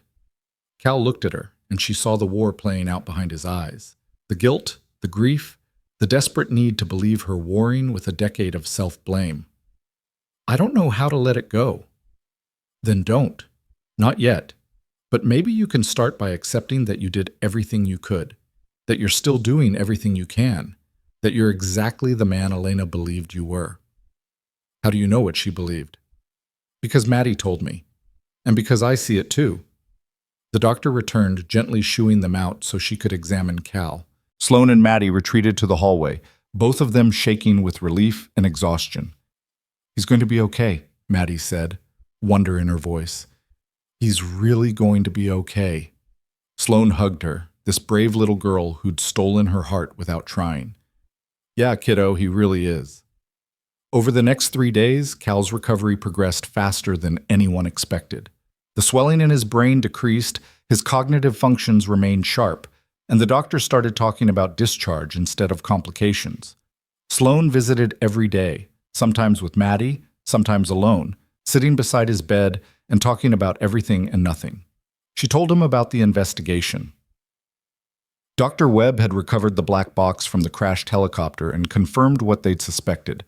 The navigation algorithm had inverted during the storm, feeding Cal false data and contributing to the tail rotor failure. The FAA was launching a full review of Harker Aviation's systems, and preliminary reports suggested the flaw had been present in all 3 generations of their navigation equipment. "We're facing lawsuits," Sloane said, sitting in the chair beside Cal's bed while rain streaked the windows. "Families of pilots who died. Insurance companies, regulatory penalties. The lawyers say we could be looking at bankruptcy if we're not careful." Cal, who was sitting up now and eating real food, watched her carefully. "Are you scared?" "Terrified, but also relieved. At least the truth is out now. At least we can start making it right. My father made mistakes, big ones, mistakes that cost lives." Sloane's voice was steady, but Cal heard the pain underneath. "I've been going through his personal files. There are emails, memos, conversations with the legal team about minimizing liability and managing public perception. He knew about the flaw, Cal. Maybe not the full extent, but he knew something was wrong and he chose to protect the company instead of fixing it. I'm sorry. Don't be. I needed to know. I needed to understand what I was really inheriting." She looked at him. "I'm going to testify. In front of Congress, the FAA, whoever wants to hear it. I'm going to tell them everything. And then I'm going to spend however long it takes making sure Harker Aviation becomes the company it should have been from the start." Cal reached out and took her hand. It was the first time he'd initiated physical contact, and the gesture felt monumental. "That's going to be hard." "Harder than flying into a blizzard?" "Different kind of hard. The kind that lasts years instead of hours." "Then I guess I better get used to it." They sat in comfortable silence, hands linked, watching the rain. Maddie had gone to the cafeteria with Mrs. Chen, giving them this moment alone. Cal's thumb traced small circles on Sloane's palm, and she felt something shift between them again, something that went beyond gratitude or shared trauma. "Sloane," Cal said quietly, "when I was in that cockpit, when everything was falling apart, I wasn't thinking about Elena. I was thinking about you. Sloane's breath caught. Cal, I'm not saying I'm over her. I'm not sure I'll ever be over her. But for the first time in 10 years, I was flying towards something instead of away from it. I was flying to save you, and that matters. It matters to me too. Sloane squeezed his hand. You've saved my life twice now. I figure that makes you stuck with me. Cal almost smiled. Is that how it works? That's exactly how it works. Life debt. It's very serious. This time he did smile, brief and genuine, and Sloane felt warmth spread through her chest. They were both broken people, scarred by loss and guilt and choices they couldn't take back. But maybe broken people could build something strong together. Maybe they could be each other's second chance. The moment was interrupted by Maddie bursting through the door, hot chocolate in hand and excitement on her face. Dad, guess what? Mrs. Chen says we can adopt a dog when you get better. A real dog, not just pictures on my tablet. Cal shot Sloane a look that said, help me. But Sloane just grinned. A dog sounds perfect, Maddie. Every hero needs a faithful companion. See, Dad? Sloane agrees. We're getting a dog. Cal sighed, but his eyes were warm. We'll talk about it when I'm not recovering from a traumatic brain injury. That's not a no. Maddie climbed onto the bed beside him, careful of his injuries, and launched into an elaborate explanation of all the dogs she'd been researching. Cal listened with the patience of a man who'd had this conversation 100 times, his hand never leaving Sloane's. And Sloane sat there, watching this little family that had somehow become hers, and felt something she hadn't felt in years. Hope. Real, solid, aching hope that maybe the future didn't have to be about penance and responsibility. Maybe it could be about building something new from the wreckage of the past. On Cal's 5th day in the hospital, Sloane brought him something she'd been working on in secret. She waited until visiting hours were ending, until Mrs. Chen had taken Maddie home for dinner, then pulled a folder from her bag and set it on Cal's lap. What's this? He asked. Open it. Cal opened the folder and found a thick stack of documents, investigation reports, engineering analyses, testimony transcripts, and at the very top, a death certificate. Elena Mercer's death certificate. But beneath the cause of death, equipment failure, someone had added a handwritten note. Manufacturer defect, Harker Aviation Navigation System Gen 2, known issue. Company negligence. Cal's hands shook. How did you get this? I reopened Elena's case, officially, with the FAA, the NTSB, everyone who'd buried it the first time.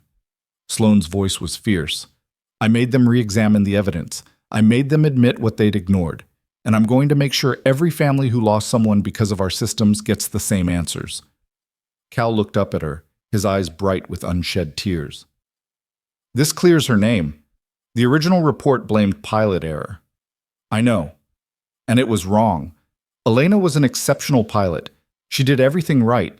The system failed her. We failed her. Sloane's voice broke. I can't bring her back, Cal.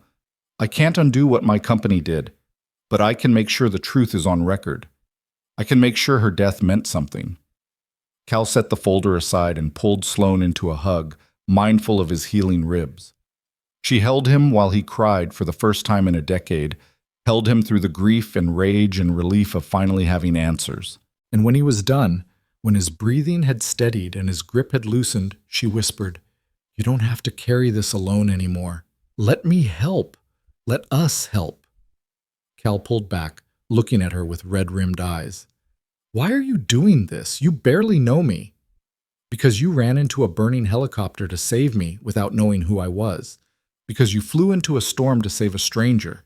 Because you're a good man who deserves to be free of guilt that was never his to carry.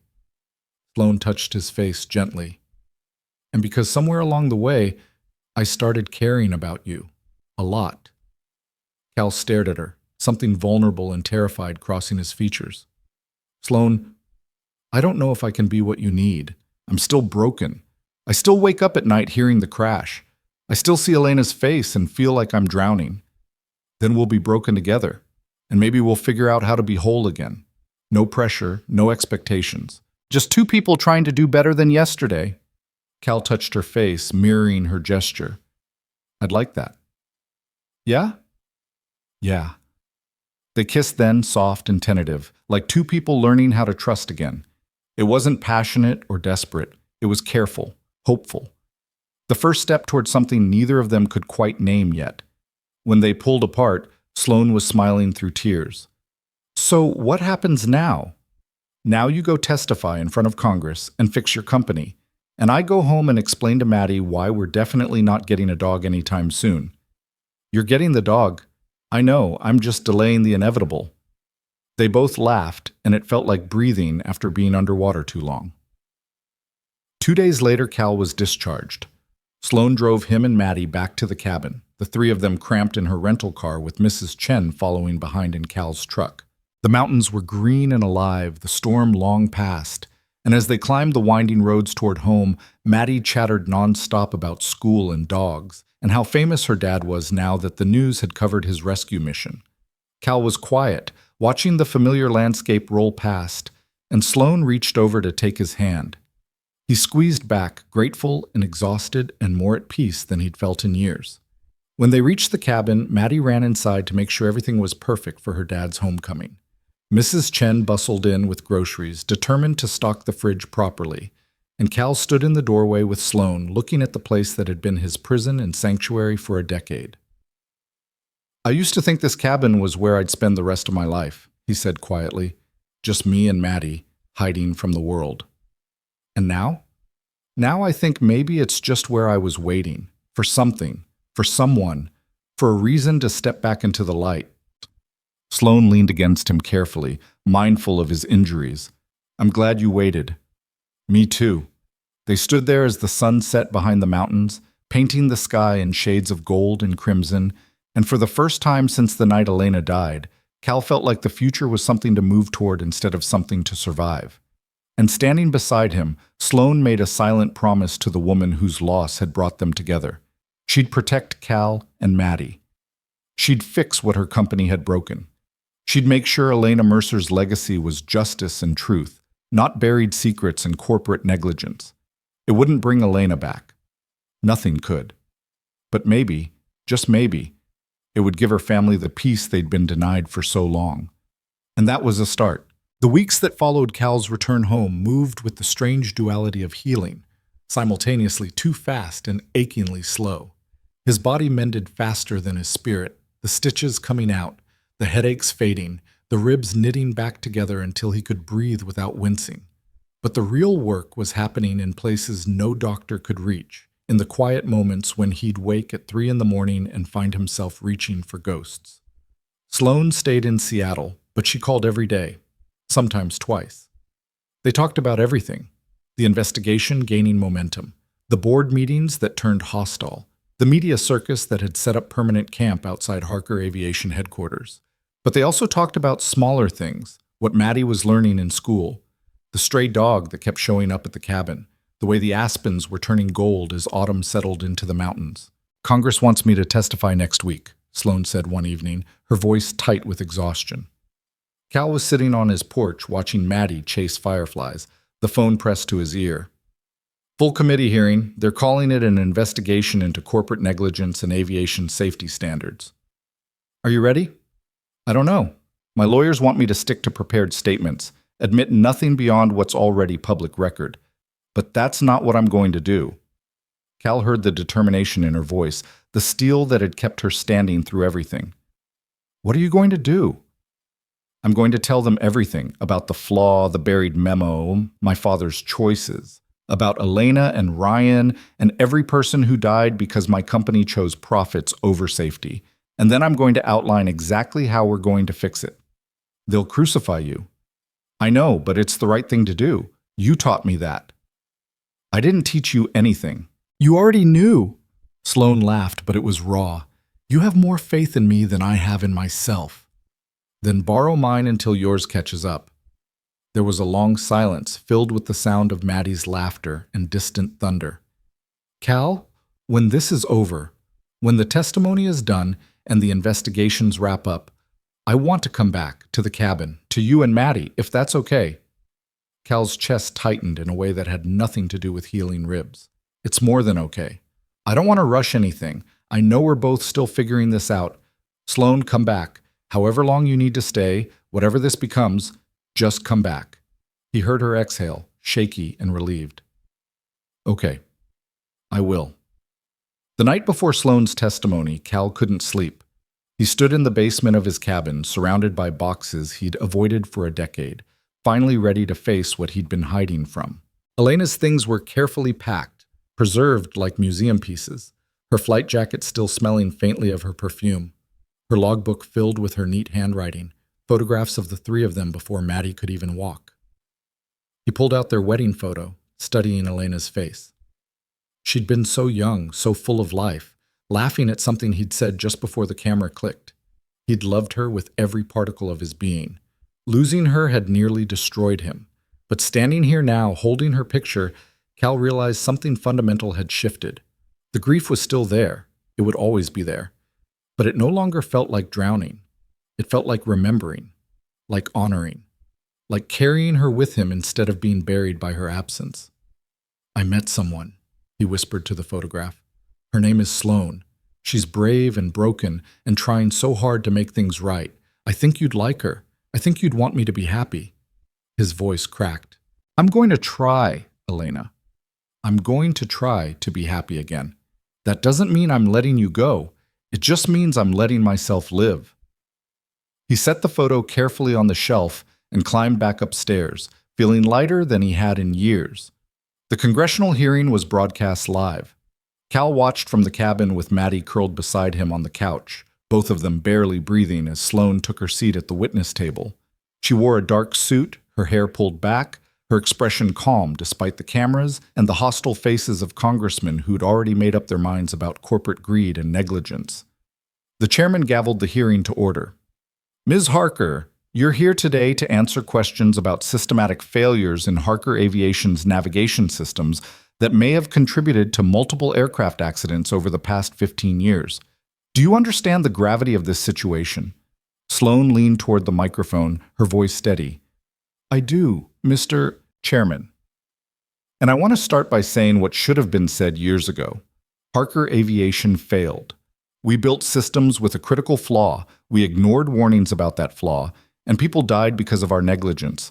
There's no excuse, no justification, just the truth that we chose wrong, and families paid the price. The room erupted, cameras flashed, reporters shouted questions. The chairman banged his gavel for order, but Sloan didn't flinch. She sat there with her spine straight and her conscience clear, ready to face whatever came next. For the next 4 hours, she answered every question with brutal honesty. Yes, her father had known about concerns with the Gen 2 system. Yes, internal memos had been buried. Yes, the company had prioritized market share and profit margins over comprehensive safety reviews. She presented documentation, engineering reports, email chains that painted a damning picture of institutional failure, but she also presented solutions.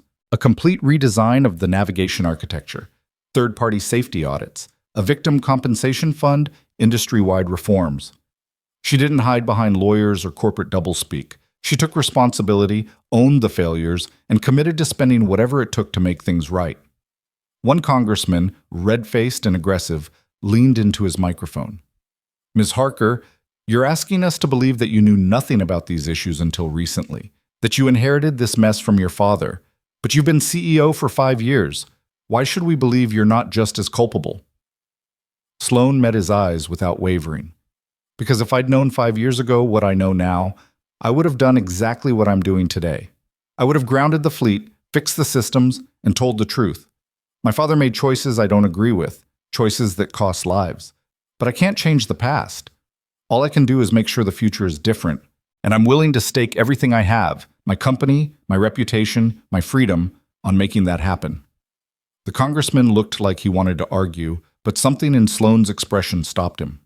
This wasn't a woman protecting herself. This was a woman willing to burn down everything she'd inherited to do the right thing. When the hearing finally ended, Sloan didn't wait for the lawyers. She walked straight to the press area and gave an impromptu statement. To every family who lost someone because of our failures, I'm sorry.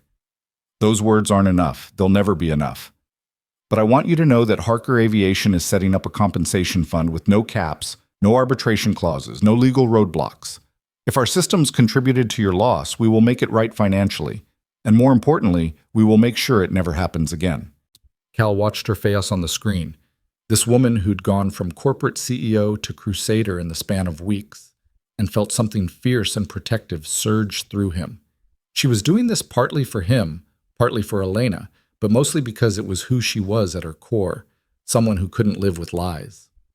Maddie looked up at him. She's really brave, isn't she? Yeah, kiddo, she really is. Are you going to marry her? Cal choked on his coffee. What? Mads, we're figuring things out. But you like her. A lot. I can tell. It's complicated. Maddie rolled her eyes with the exasperation of youth. Grown-ups always say that, but it's not complicated. You like her. She likes you. She makes you smile. And she's nice to me. That's all that matters. Cal looked at his daughter, this wise little soul who'd been forced to grow up too fast, and wondered when she'd become smarter than him. You're right. It's not complicated. I do like her. A lot. Good. Then tell her that when she comes back. I will. And Dad? I think Mom would like her too. Cal pulled Maddie close, pressing a kiss to the top of her head. Yeah, Mads. I think she would. 3 days later, Sloane stood in front of the Harker Aviation Board of Directors for what she knew would be the last time. The compensation fund had drained the company's reserves. The recalls and retrofits had cost hundreds of millions. The stock price had cratered, and the lawsuits were just beginning. David Chen sat at the table looking exhausted. The board has requested this emergency meeting to discuss the future of the company and your role as CEO. Sloane stood at the head of the table, looking at the faces of men and women who'd worked with her father, who'd helped build this company, who now saw her as a threat to everything they'd accumulated. Let me save you the trouble of voting. I resign, effective immediately. The room erupted in chaos. Half the board looked relieved, the other half looked panicked. The chairman, a silver-haired man named Weston, stood up. Ms. Harker, that's not necessary. We can work through this. No, we can't, because I'm not interested in working through anything. I'm interested in burning down every corrupt structure that allowed people to die for profit, and you can't do that from inside the boardroom. Sloane pulled out a folder and slid it across the table. This is my formal resignation, along with recommendations for restructuring the entire company. You'll want to read it carefully, because if you don't implement these changes voluntarily, I'll make sure the FAA and Congress force you to. Weston picked up the folder with shaking hands. You're destroying everything your father built. My father built a company on lies. I'm giving you a chance to build something better. Sloane turned to leave, then paused at the door. Oh, and the compensation fund? I'm personally guaranteeing it with my inheritance. Every penny my father left me is going to the families he failed. Consider it his final act of accountability. She walked out of that boardroom with nothing but the clothes on her back and the keys to a rental car. No job, no company, no safety net. But for the first time in months, she felt like she could breathe. She drove straight to the mountains. Cal was working on the porch railing when he heard the car coming up the drive. He knew that engine, knew that particular pattern of hesitation on the rough patches. He set down his hammer and walked to the edge of the porch, waiting. Sloane climbed out of the car looking exhausted and beautiful and absolutely terrified. They stood there for a long moment, 10 feet apart, and Cal saw everything written on her face. The relief, the fear, the desperate hope that she'd made the right choice. I quit, she said, walked away from everything. I might have just made the biggest mistake of my life. Cal walked down the steps and closed the distance between them. Or the best decision. I don't have a plan. I don't have a job. I don't even know what I'm doing here except that I couldn't stay in Seattle another second, and this was the only place that felt like home. Cal pulled her into his arms, and Sloane collapsed against him, shaking with exhaustion and relief and emotions too big to name. He held her while she cried, held her while she finally let go of the weight she'd been carrying, held her until she could breathe again. You did it, he whispered into her hair. You told the truth, and you made it right, and you survived. Barely. Barely counts. Sloane pulled back, looking up at him with red-rimmed eyes. Cal, I need to tell you something. When I was in that boardroom walking away from everything my father built, all I could think about was you, about Maddie. About that night in the storm when you chose to save me instead of yourself. I don't know what this is between us, and I don't know if I'm ready for anything serious, but I know I want to be here. With you. If you'll have me. Cal cupped her face in his hands, his thumbs brushing away her tears. Sloane Harker, you can stay as long as you want. Days, weeks, years. I don't care. Just stay. Even though I'm a mess? Especially because you're a mess. We'll be messes together. She laughed through her tears, and then she kissed him. Not tentative this time, but deep and real and full of promise. And when they broke apart, Maddie was standing on the porch grinning like she'd orchestrated the whole thing. Does this mean Sloane's moving in? She called out.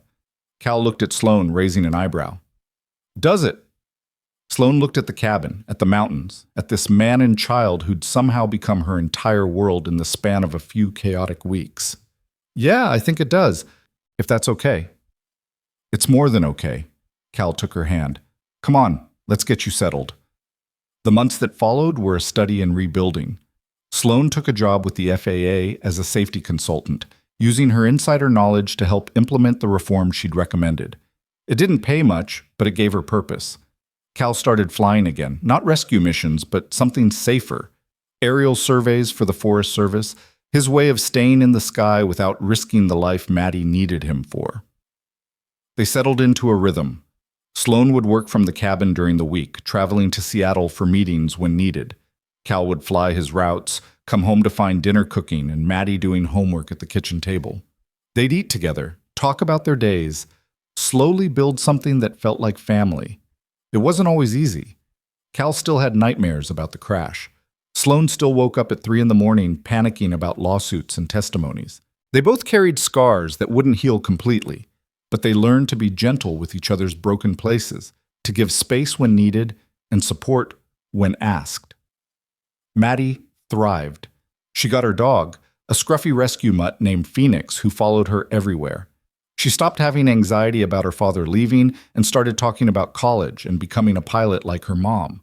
And she adopted Sloane with the fierce loyalty of a child who'd been waiting for someone to complete their family.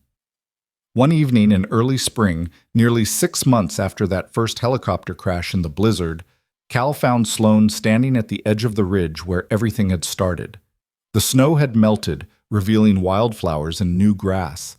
The mountains looked different in sunlight, less threatening, more majestic. Cal wrapped his arms around her from behind, and they stood together watching the sunset paint the peaks gold and crimson. I got a call today, Sloane said quietly, from the FAA. The final investigation report is done. They're officially attributing 17 crashes over the past 15 years to the navigation system flaw. 17 families getting answers, getting closure. That's because of you. It's because of us. If you hadn't saved me, if you hadn't shown me Elena's circuit board, if you hadn't been brave enough to tell your story, none of this would have happened. Cal pressed a kiss to her temple. Then I guess we make a good team. The best team. Sloane turned in his arms to face him. Cal, I have something for you. She pulled a small box from her pocket. Cal's heart stopped. Sloane, it's not what you think. Open it. He opened the box and found a ring, simple silver with an inscription inside. He held it up to the light, reading the 2 words engraved there. Don't leave. Sloane's eyes were bright with tears. That's what I said to you in the storm, when everything was falling apart and I thought we were going to die. I told you not to leave me, and you didn't. You stayed even when it meant crashing, even when it meant risking everything. So I'm asking you now, don't leave. Stay with me. Build this life with me. Let me be part of your family. Cal stared at the ring, at this woman who'd walked away from everything to stand with him in the wreckage and build something new. Sloane, are you proposing? I'm saying I love you, and I want forever, if you'll give it to me. Cal didn't trust his voice, so he just pulled her close and held her while the sun set behind them. When he could finally speak, his voice was rough with emotion. I love you too. And yes, to all of it. To forever. They kissed as the last light faded from the sky. two broken people who'd found each other in the worst possible circumstances and chosen to heal together. Behind them, the cabin door opened and Maddie came running out with Phoenix at her heels. "Dad! Sloan! Come see! There's a fox in the yard and Phoenix is being super brave and—" She stopped, seeing them standing there with matching expressions. "Wait, did something happen?" Cal held up the ring. "Sloan asked me to marry her." Maddie's eyes went huge. "And you said yes?" "I said yes." Maddie screamed with pure joy and launched herself at both of them, Phoenix barking and jumping around their feet. They stood there in a tangle of arms and laughter, this mismatched family that had been forged in tragedy and tempered by love. "So when's the wedding?" Maddie demanded. Sloan laughed.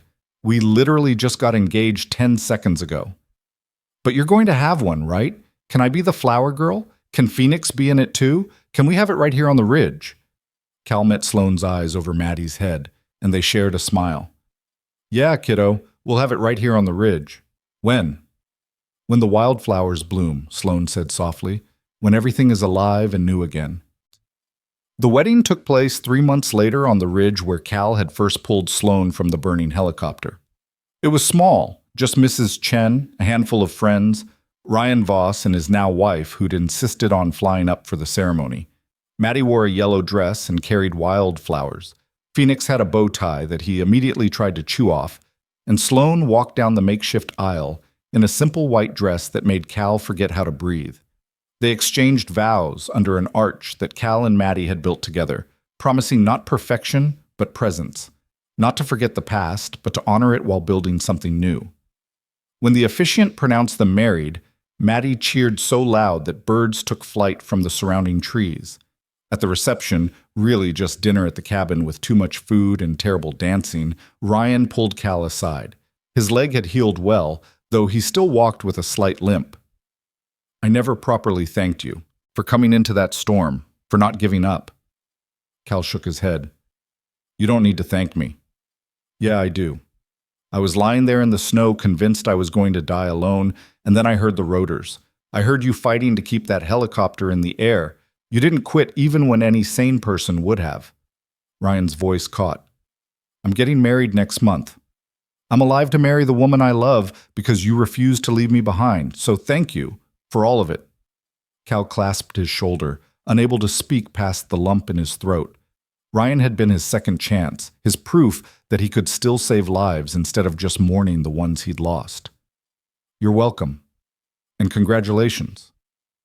As the sun set and the party wound down, Cal found himself standing at the edge of the ridge again, this time with his new wife beside him and his daughter asleep against his shoulder. The three of them looked out over the mountains that had taken so much but somehow given back even more. "What are you thinking?" Sloan asked softly. "That a year ago I was convinced I'd spend the rest of my life hiding up here, alone or broken, unable to forgive myself for something that was never my fault. And now? Now I have you. I have Maddie. I have a future that doesn't feel like punishment." He turned to look at her, this brilliant, brave woman who'd chosen him when she could have chosen safety. "Thank you for seeing me when I was invisible, for staying when I crashed, for loving me even when I didn't think I deserved it." Sloan leaned her head against his free shoulder, careful not to wake Maddie.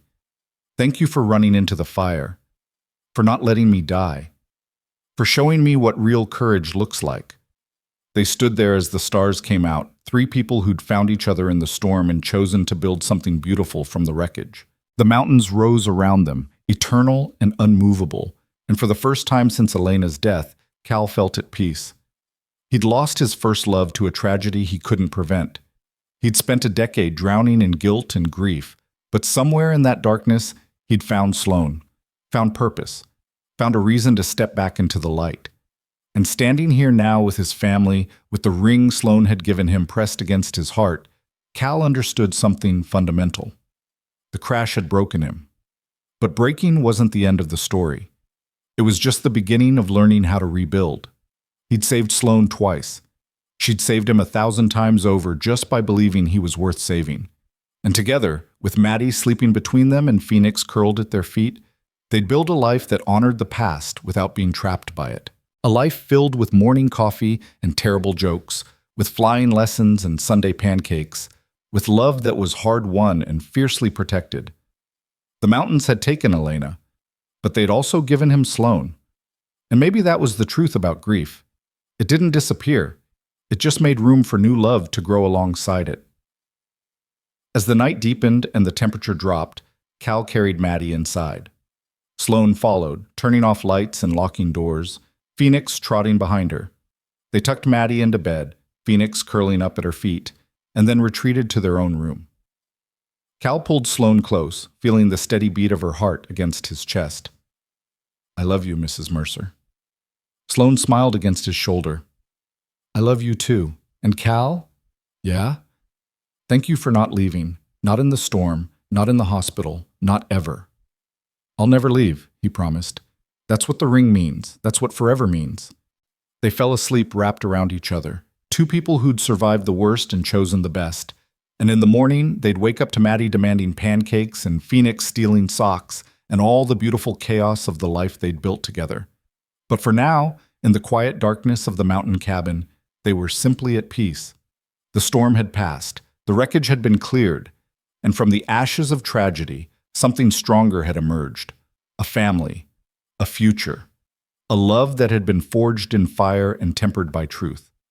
And on the ridge where it all began, where Cal had run into the blizzard to save a stranger who'd become his everything, wildflowers bloomed in the morning sun, a promise that even in the hardest places, life finds a way to begin again.